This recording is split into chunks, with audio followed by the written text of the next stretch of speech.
Hello friends, నేను మీ Mamata. Welcome to Mamata's kitchen. ఈరోజు మన కిచెన్లో లెమన్ పులిహోరని ఏ విధంగా టేస్టీగా చేసుకోవాలో చూపించబోతున్నాను. ఈ పులిహోరని మనము ఏమైనా టెంపుల్కి వెళ్ళినప్పుడు కానీ ఏదైనా ఇంట్లో ఏమైనా శుభకార్యాలు జరిగినప్పుడు కానీ ఎక్కువగా చేస్తూ ఉంటాం. మరి ఈజీగా, క్విక్గా, టేస్టీగా ఎలా చేసుకోవాలో ఈరోజు వీడియోలో చూపించబోతున్నాను. చూస్తుంటేనే పులిహోర నోరూరిపోతుంది కదా. మరి ఈ కమ్మటి పులిహోరని ఏ విధంగా ఈజీగా, సింపుల్గా అండ్ టేస్టీగా చేసుకోవాలో లేట్ చేయకుండా చూసేద్దాం. అంతకంటే ముందు ఫస్ట్ టైం ఎవరైనా చూసినైతే ప్లీజ్ ఒక లైక్ చేసి సబ్స్క్రైబ్ చేసుకోండి. ముందుగా మనము రైస్ని కడిగేటప్పుడు శుభ్రంగా కడుక్కొని దానికి తగ్గ వాటర్ పోసుకోవాలి. ఇక్కడే అసలైన టిప్ నేను చెప్పబోతున్నాను. ఇలా వాటర్ అన్నీ కడిగి పెట్టుకున్న తర్వాత ఇందులో 1 టేబుల్ స్పూన్ ఆయిల్ని పోసుకోవాలి. ఇలా పోసుకున్నట్లయితే మనకి అన్నం అనేది పొడి పొడిగా వస్తుంది. ఈ టిప్ని మీరు ఒక్కసారి తప్పకుండా ట్రై చేయండి. అవును కదా, చాలా బాగా వచ్చింది అంటారు, అంత బాగుంటుంది. ఇప్పుడు నేను కుక్కర్లో పెట్టుకుంటున్నాను. అన్నం అయితే ఉడికేసింది. ఇప్పుడు వేడిగా ఉన్నప్పుడే దీన్ని ఒకసారి పైకి కిందికి అనుకోవాలి గరిటెతో. ఇలా 4 or 5 టైమ్స్ ఈ విధంగా కలిపిన తర్వాత దీన్ని మనము ఫ్యాన్ కింద పెట్టేసుకుందాం కాస్త చల్లారే వరకు. ఈలోపు నిమ్మకాయల్ని రసాన్ని పిండి ఒక గిన్నెలోకి తీసుకున్నాను. నేను తీసుకున్న క్వాంటిటీకి నాకు ఒక 2 పెద్ద నిమ్మకాయలు అనేవి సరిపోయాయి. తీసుకొని పక్కన పెట్టుకున్నాను. ఈలోపు అన్నం అనేది పూర్తిగా చల్లారకూడదు. కొంచెం గోరువెచ్చగా ఉన్నప్పుడే ఇందులోకి 2 టేబుల్ స్పూన్ల వరకు సాల్ట్ని యాడ్ చేసుకోవాలి. ఇలా వేడిగా ఉన్నప్పుడే అలాగే 1/2 టేబుల్ స్పూన్ పసుపుని యాడ్ చేసుకోవాలి. దీని తర్వాత 1 టేబుల్ స్పూన్ 1.5 టేబుల్ స్పూన్ వరకు ఆయిల్ని యాడ్ చేసుకోవాలి. ఇలా 3 కూడా యాడ్ చేసుకున్న తర్వాత మనం గరిటెతో బాగా ఈ 3 అన్నానికి పట్టేలాగా బాగా కలుపుకోవాలి. ఇలా మనము కలిపి పెట్టుకోవడం వల్ల చాలా రుచిగా వస్తుందండి పులిహోర. ఇప్పుడు ఈ 3 కూడా కలిపిన తర్వాత మనం నిమ్మరసాన్ని కలిపి పెట్టుకున్నాం కదా, ఆ నిమ్మరసాన్ని ఇప్పుడు మనం ఇందులో కొద్దిగా యాడ్ చేసుకుంటూ కలుపుకోవాలి. మనం దేవుడి ప్రసాదంకి అయితే టేస్ట్ చేయకుండానే పర్ఫెక్ట్గా చేయొచ్చు. ఇన్ కేస్ ఇంట్లోకి అంటే మీరు టేస్ట్ చేసుకుంటూ చేయొచ్చు. నాకైతే పర్ఫెక్ట్గానే సరిపోయింది.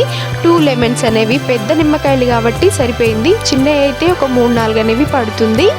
ఇలా నిమ్మరసం అంతా కలిపి ఒక పక్కన పెట్టుకోవాలి. ఈలోపు మనం పోపు ప్రిపేర్ చేసుకుందాం. ఇప్పుడు స్టవ్ ఆన్ చేసి మరో గిన్నె పెట్టుకొని అందులో 2 టేబుల్ స్పూన్ వరకు ఆయిల్ని పోసుకోవాలి. ఇలా పులిహోరకి ఆయిల్ అనేది కొంచెం ఎక్కువగానే పడుతుందండి. ఇప్పుడు నేను 1 కప్పు పల్లీలని ఫ్రై చేసి ఫస్టే తీసుకుంటున్నాను.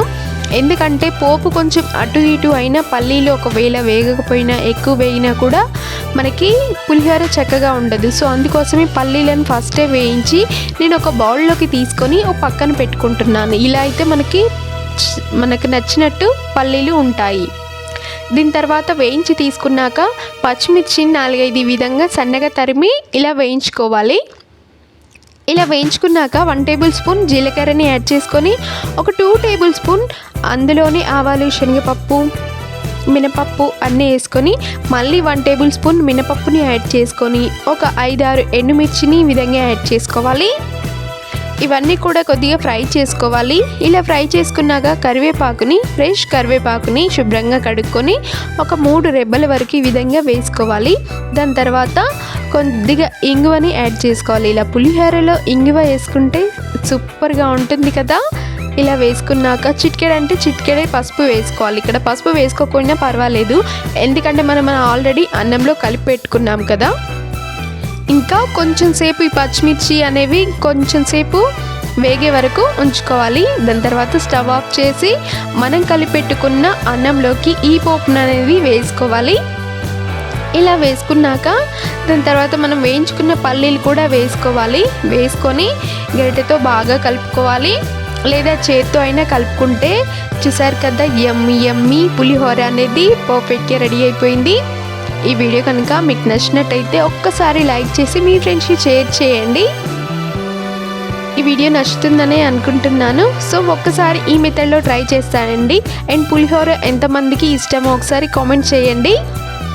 ఈ పులిహోరని మనము ఎక్కడికైనా బయటికి వెళ్తున్నప్పుడు బాక్స్లలో పెట్టుకొని తీసుకొని పోయినా కూడా చక్కగా ఉంటుందండి. చాలా బాగా ఉంటుంది. పులుపు మనం అనేది కరెక్ట్గా వేసుకున్నట్లయితే పులిహోర చాలా చాలా బాగుంటుంది. ఫంక్షన్స్ అప్పుడు చేస్తాం కదా, ఇలా లెమన్ పులిహోర అయితే చాలా తొందరగా అవుతుంది. సో ఒకసారి ఈ విధంగా ట్రై చేయండి, చాలా బాగుంటుంది. నా వీడియో నచ్చినట్టయితే లైక్ చేసి మీ ఫ్రెండ్స్ షేర్ చేసి ఒకసారి సబ్స్క్రైబ్ చేసుకోండి. మరిన్ని వీడియోస్ కోసం కింద డిస్క్రిప్షన్లో లింక్ ఇచ్చాను, వెళ్ళి చెక్ చేయండి. And thanks for watching.